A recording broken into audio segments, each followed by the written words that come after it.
So if I have the information correctly, the hearing that we're about to see is for someone who was arrested for a fourth DWI. They got a 20-year sentence. I have never seen that. I've seen 20-year sentences for vehicular manslaughter under DUI.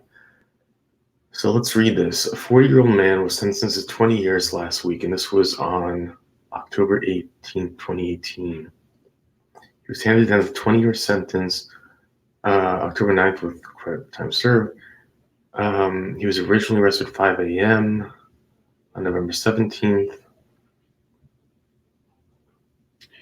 Suspect vehicle continued traveling. After the stop, the trooper arrived at the scene and took over the investigation. Appeared to be intoxicated. During the interview, he admitted to the traffic violations and drinking. They did their field sobriety tests. He was tested and got a blood alcohol of 0.119, the legal limit of 0.08. 20 years. This is going to be interesting. Committee on Parole's called to order. Today is Thursday, February 16th, 9:41 a.m. My name is Brennan Kelty, I'm Chair. Call me Ms. Bonnie Jackson, Michelle Renata. Staff is forced to see the DOC headquarters. Our remote location is East Feliciana work release with staff and support at East Feliciana. Introduce yourself.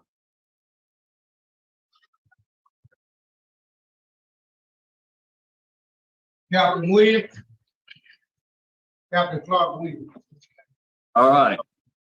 Ready for our first case. Please introduce yourself, state your name and DOC number for the record. Wesley Verdin 702858.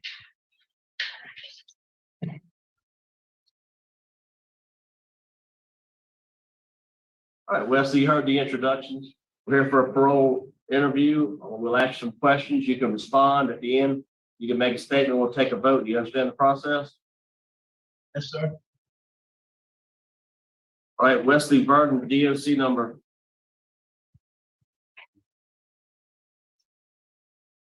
702858. You're a second class offender. Parole eligibility date 4/11/2023. Good time date 4/6/2024. Full term date 4/12/2038 on a 20-year sentence. Driving while intoxicated 4. Does that sound correct? Yes, sir. Please answer Ms. Jackson's question. All right, Mr. Verdin, how old are you? I'm 45, ma'am. How long have you been incarcerated on this charge? 5 years.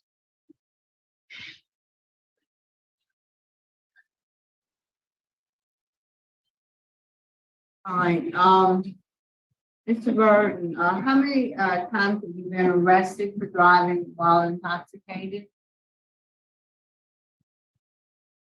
4 times.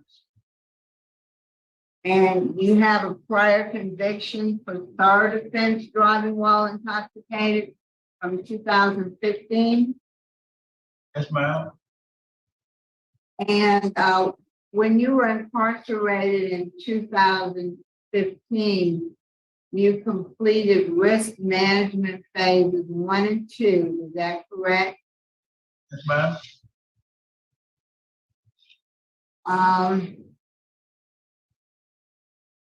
When were you released on that 2015 charge? The first time you went to prison, when did you get out? I want to say it was in October.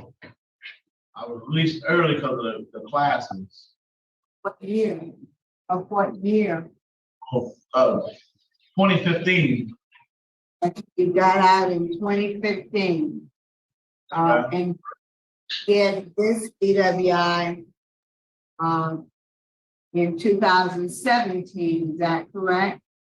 Yes, ma'am.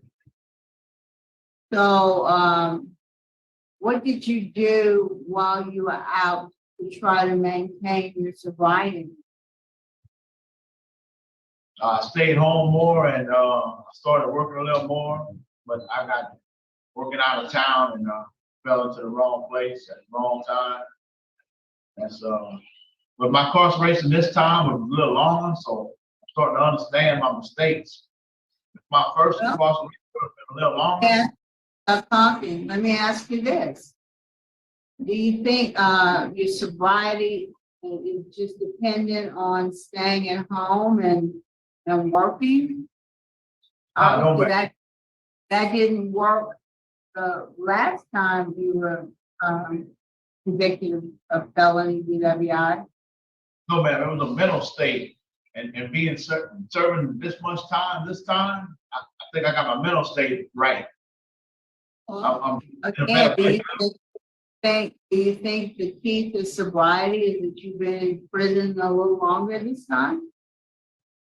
But it's not the key actually, it's the learning process that I learned being incarcerated a little longer this time. Okay. Before my- that. Did you take Celebrate Recovery?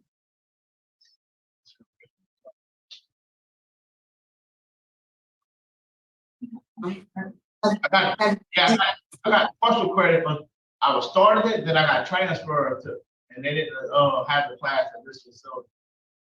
So you haven't completed Celebrate Recovery, is that correct? No, ma'am, I got transferred in the process of taking the class. Okay, you did Living in Balance 1 and 2, is that correct? Yes, ma'am. Yes, ma'am. And what did you get out of Living in Balance? That's where I obtained some of my knowledge on the way to bringing and everything. Well, tell me what you learned. On living in balance, Uh-huh. to balance out your life and your problems, and don't turn to abusive drugs and all that, and alcohol to get your mindset in a different place. Learn to cope with everything you're going through, talk to people that you need to talk to. Do you consider yourself an alcoholic? Yes, ma'am. Think you can just have a strong mind and that's gonna keep you from, going back to drinking?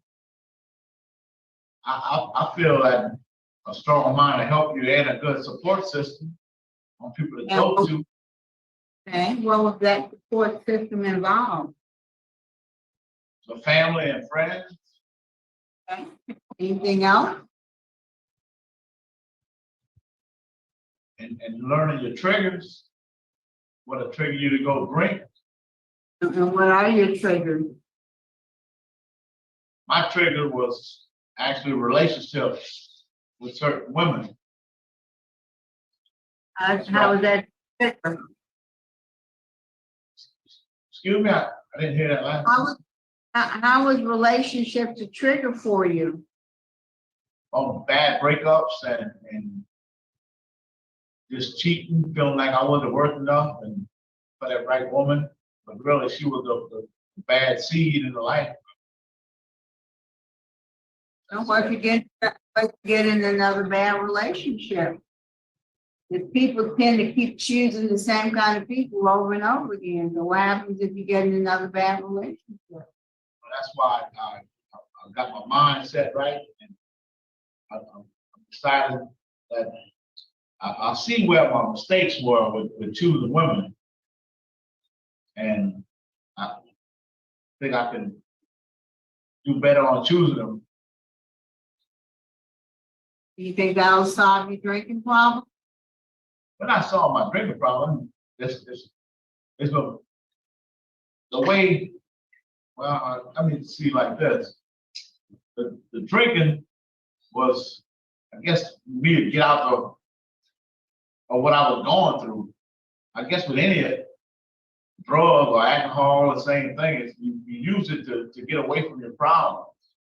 But I figured out I can't do that. I just gotta go through them. And I don't need something to get me out of my mind. Are you in work release? Yes, ma'am. How long have you been in work release? 2 years. Where have you, where do you work? I work for Jackson Truck and Trailer in Baton Rouge. What do you do there? I'm a mechanic. So because you are in work release, you've not taken any programs since 2020, is that right? No programs, no classes. 2020. I saw you took a living imbalance in 2019 and you finished in 2020.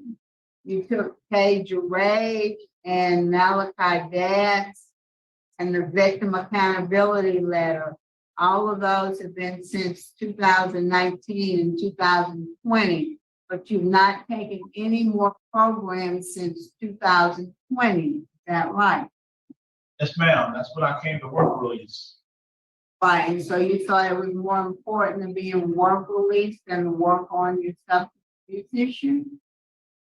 No, ma'am, I got transferred here and I wasn't offered any classes here. Do you think you need substance abuse treatment? But I'm gonna continue my AA meetings when I'm out. I mean, before you get out. Before you get out, do you think you need abuse treatment? I don't, ma'am, I think I'm doing good right now. If they'd offer AA and everything here, I would take it. To continue. Straight right now, huh? What? Straight. Yeah, you're good. You don't need any more substance abuse treatment. I think I'm gonna continue needing substance abuse treatment. Just stay on the right path, I guess. It helps.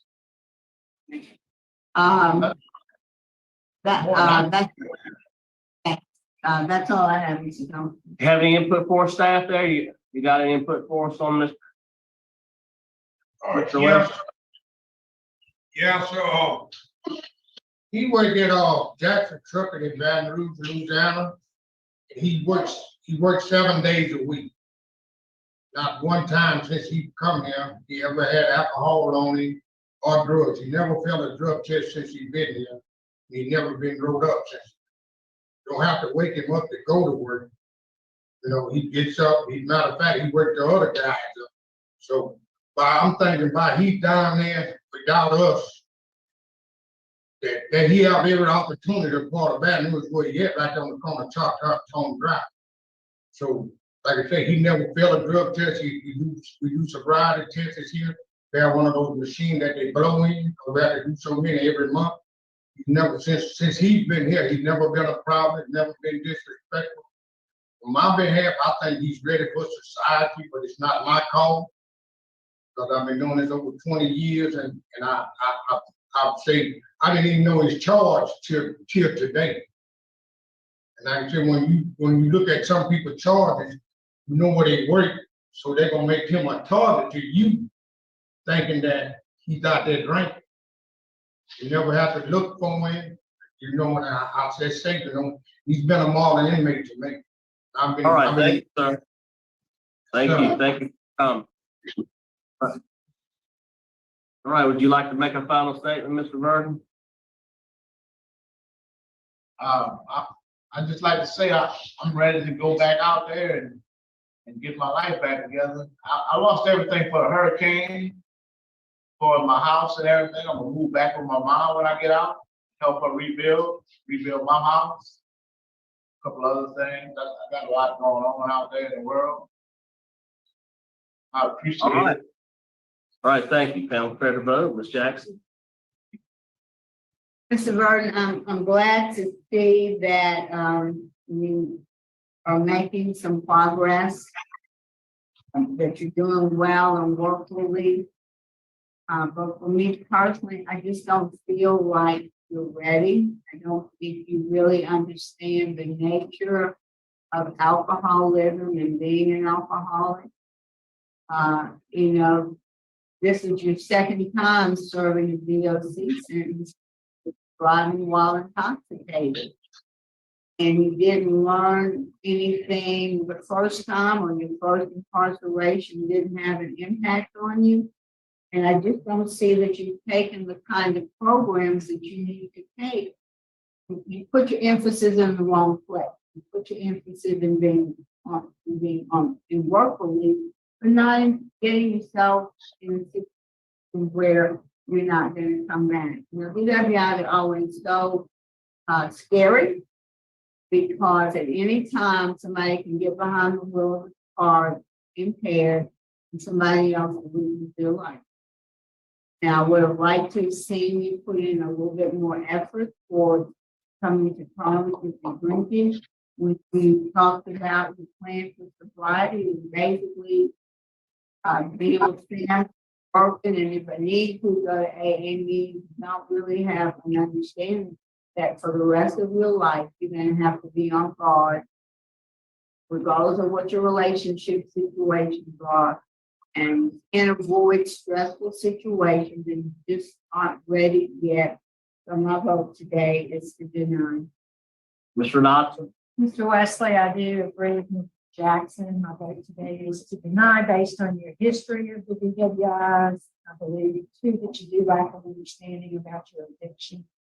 And you don't really have a sobriety. All right, 2 votes to deny. I'm also going to vote to deny for the same reasons as stated. 3 votes for deny. Today, your parole's been denied. Good luck to you. We'll adjourn at 9:56. Yeah, so let's unpack this. 20-year sentence for the 4th DUI.